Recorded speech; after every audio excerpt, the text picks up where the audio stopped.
Assalamualaikum warahmatullahi wabarakatuh. Ad-dunya kulluha mata, wa khairu mata'ud dunya al-mar'atu salihah.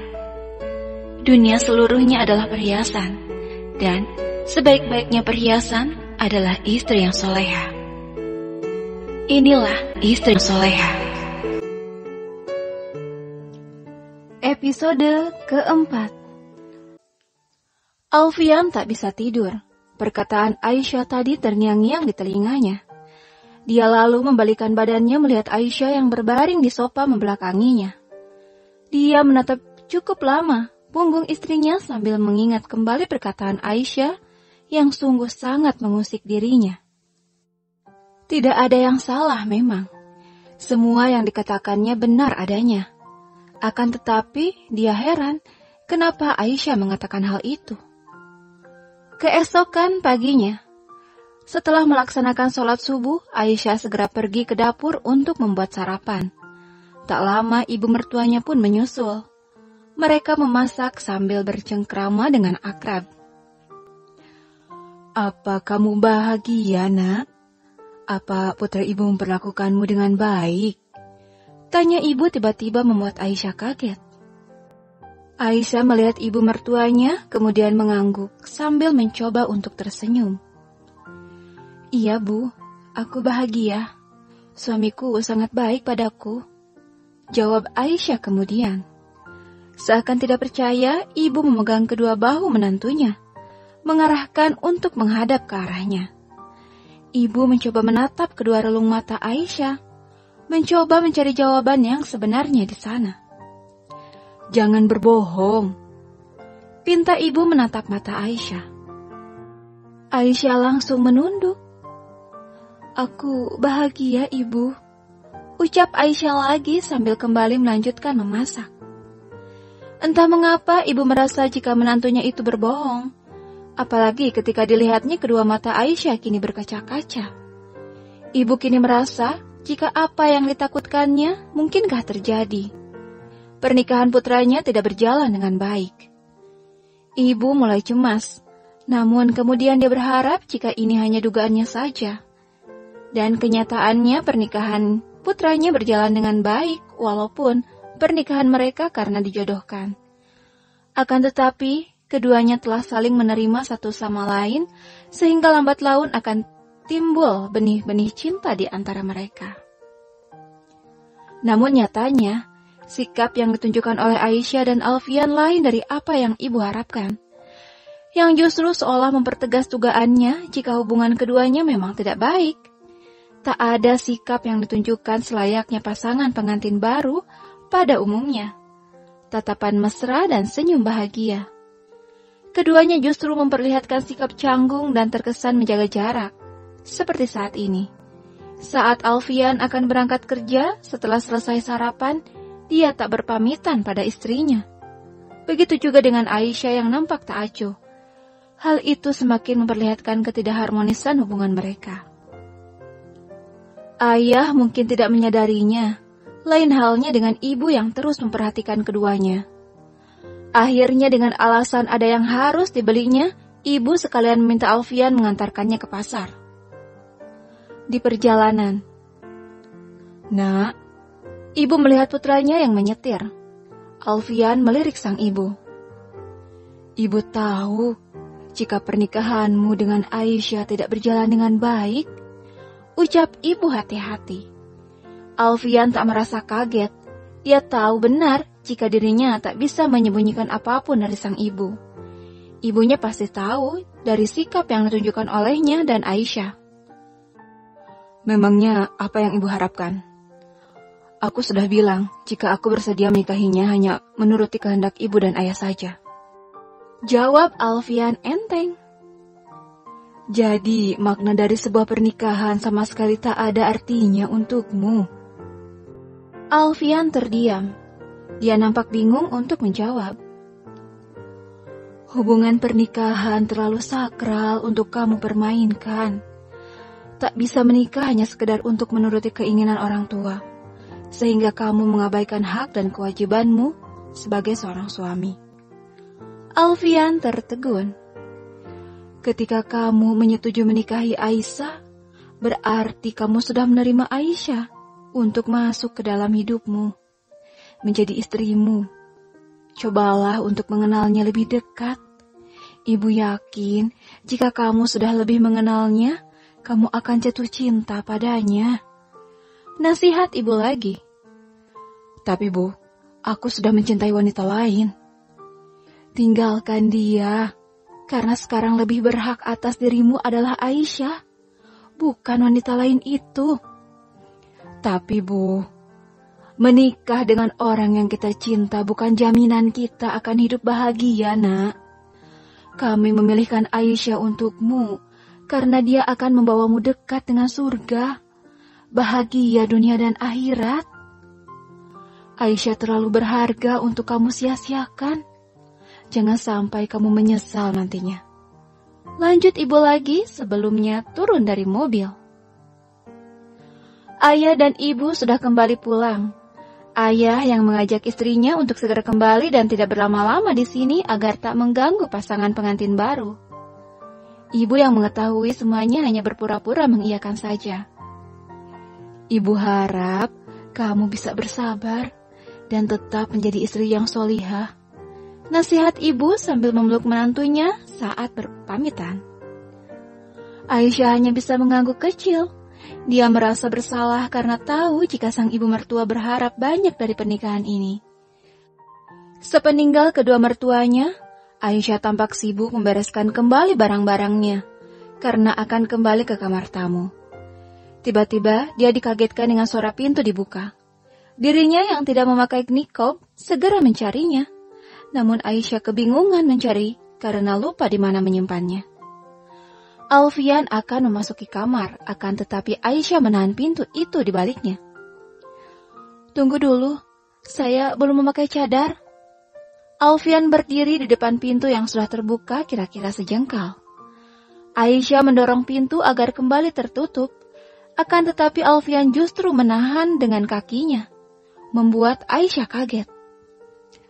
Penutup wajahmu ada di sofa luar, ucap Alfian. Aisyah kaget, dia kemudian baru ingat jika dirinya memang menyimpannya di sana tadi. Aisyah bingung, dia tak ingin keluar dari kamar itu tanpa cadarnya. Dia tak ingin Alfian melihat wajahnya. Keluar dan ambillah. Alfian seolah menantang. Aisyah semakin bingung. Cepatlah, aku ingin masuk ke kamar.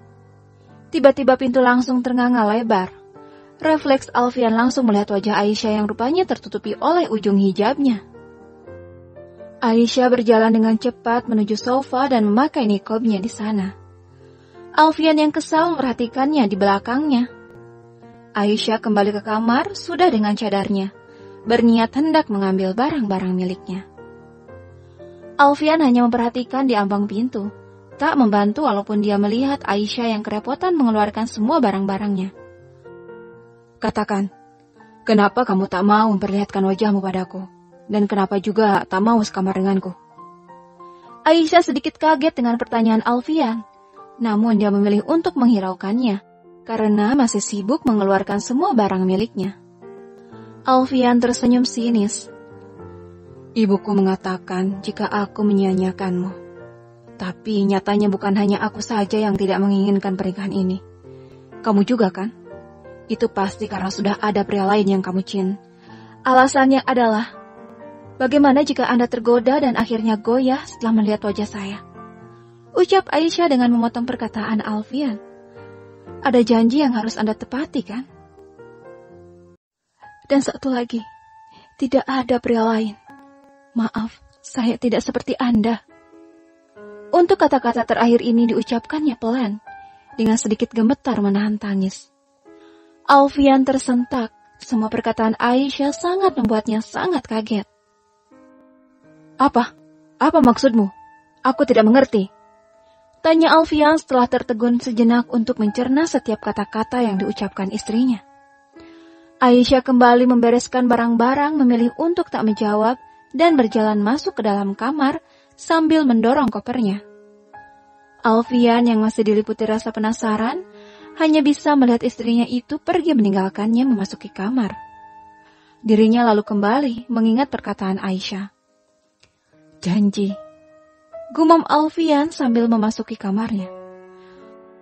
Apa maksudnya adalah janjiku pada Anita? Gumamnya lagi menerka-nerka.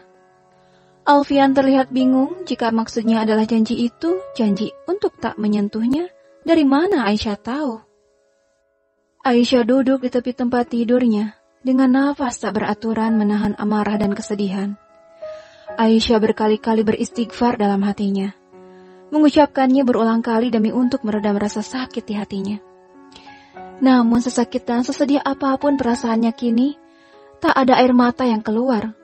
Itu semua karena tekadnya yang tak ingin membuang sia-sia air matanya bagi orang yang dianggap tak pantas untuk ditangisinya. Walaupun kali ini, Alfian sudah sangat menyakitinya. Suaminya itu menuduhnya mencintai pria lain. Aisyah meremas spray dengan kedua tangan saking marahnya. Berpikir jika suaminya itu sudah sangat keterlaluan. Bagaimana bisa dia berpikiran seperti itu? Memangnya wanita seperti apa Aisyah di matanya? Pria lain? Bagaimana bisa dia bisa mencintai pria lain? Sementara pria di hidupnya selama ini hanya abah dan ketiga kakak laki-lakinya. Tak pernah mengenal pria lain selain mereka. Karena dia tumbuh di lingkungan yang amat sangat ketat akan pergaulan dengan lawan jenis.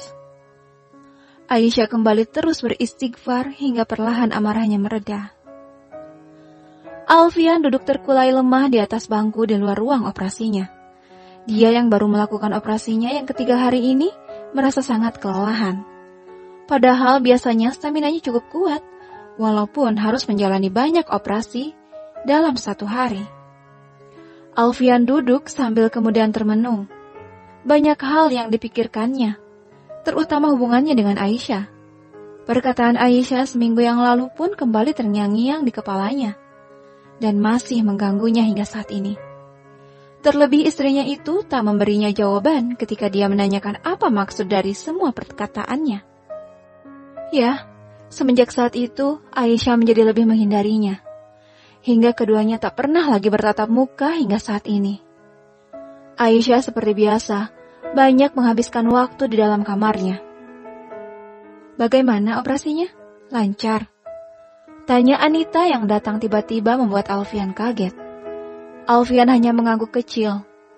Anita duduk di sebelahnya. Apa yang kamu pikirkan? Tanya Anita, tahu jika kekasihnya itu sedang memikirkan sesuatu. Alfian menggeleng sambil mengusap wajahnya dengan kasar. Ada apa?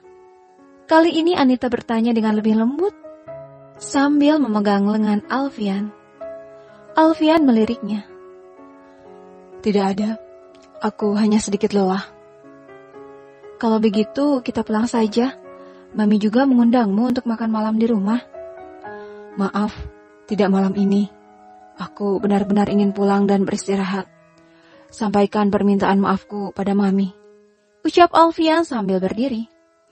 Anita juga ikut berdiri melihat Alfian sedikit heran. Ada apa sebenarnya? Tidak ada, aku hanya ingin pulang dan beristirahat saja. Alfian tersenyum melihat Anita. Aku pulang ya, kamu hati-hati pulangnya. Maaf, aku tidak bisa mengantarmu. Alfian berjalan meninggalkan Anita. Anita melihat dengan heran, merasa aneh dengan sikap yang ditujukan oleh pacarnya itu. Sesampainya di apartemennya, Alfian langsung berjalan dengan gontai menuju kamarnya, sambil melirik kamar Aisyah yang tertutup seperti biasanya. Sementara di dalam kamar, Aisyah merasa heran mendengar Alfian telah pulang. Tidak seperti biasanya, kali ini suaminya itu pulang ke rumah lebih cepat. Pukul 03.30 dini hari. Alfian terbangun ketika dia mendengar suara Aisyah menjerit. Dia segera beranjak dari tempat tidurnya. Alfian setengah berlari menghampiri Aisyah yang rupanya sedang berada di dapur. Tengah mengibas-ngibaskan baju bagian belakangnya. Ada apa? Tanya Alfian heran melihat Aisyah yang menangis kesakitan. Aisyah tak menjawab, dia hanya terus mengibas-ngibaskan bajunya. Alfian melihat kompor masih hidup. Panci kecil yang tergeletak di bawah dan sedikit air yang sepertinya panas tergenang di atas lantai. Kamu tersiram air panas? Tanya Alfian sambil mematikan kompor. Aisyah tak menjawab, dia hanya lari menuju kamarnya. Alfian dengan cekatan mengikutinya dari belakang. Alfian menahan pintu kamar yang akan ditutup oleh Aisyah. Katakan, apa punggungmu tersiram air panas? Iya, jawab Aisyah sembari kembali akan menutup pintunya. Alfian masih menahannya. Biar aku melihatnya. Kalau parah kita ke rumah sakit sekarang. Aisyah langsung menggelengkan kepalanya. Aku akan mengobatinya sendiri. Alfian langsung mendorong pintu sedikit kuat hingga membuat Aisyah kaget. Bagaimana cara kamu mengobatinya sendiri? Jangan keras kepala. Buka bajumu dan biarkan aku melihatnya. Alfian terlihat sangat marah. Dia berjalan mendekati istrinya. Aisyah sedikit ketakutan. Tidak, aku tidak apa-apa. Aisyah mundur perlahan. Alfian terlihat semakin kesal. Kalau kamu tidak mau, aku yang melihatnya. Kita ke rumah sakit sekarang. Banyak perawat wanita di sana. Aisyah menggelengkan kepalanya. Lukanya tidak parah. Aku bisa mengobatinya sendiri. Dari mana kamu tahu jika lukanya tidak parah? Memangnya kamu dokter? Parah tidak parah itu harus segera diobati. Nanti kulitmu akan melepuh.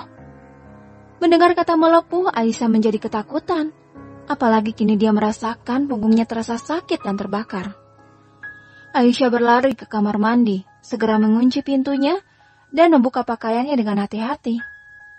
Aisyah melihat dari pantulan kaca jika punggungnya berwarna kemerahan.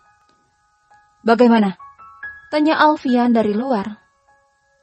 Aisyah tak menjawab. Dia menangis menyesali kecerobohannya. Tidak berhati-hati hingga jilbab panjangnya tersangkut pada pegangan panci yang berisi air panas. Menyeramnya ketika dia berjongkok untuk mengambil sayuran yang jatuh ke lantai. Alfian tahu bagaimanapun dia mencoba, Aisyah tetap tidak akan mau jika dirinya mengobati luka itu. Hingga dia memikirkan sesuatu untuk jalan keluarnya. Aisyah tahu jika suaminya telah keluar dari dalam kamarnya. Dengan terisak dia keluar dari kamar mandi menghampiri pintu kamar lalu menguncinya. Aisyah kini sudah melepas bajunya dengan hanya memakai handuk. Dia mengipasi punggungnya dengan beberapa helai kertas. Beberapa saat kemudian, Aisyah mendengar suara pintu kamarnya diketuk. Buka pintunya. Aku membawa dokter wanita untuk mengobati lukamu. Aisyah kaget. Dokter wanita? Iya, dia memang butuhkannya saat ini. Dia tahu lukanya harus segera diobati. Aisyah segera membuka pintunya sedikit, hingga seorang wanita masuk ke kamarnya. Sesaat wanita itu melihat Aisyah dari ujung kaki hingga ujung kepala. Cantik sekali, pikirnya. Bersambung.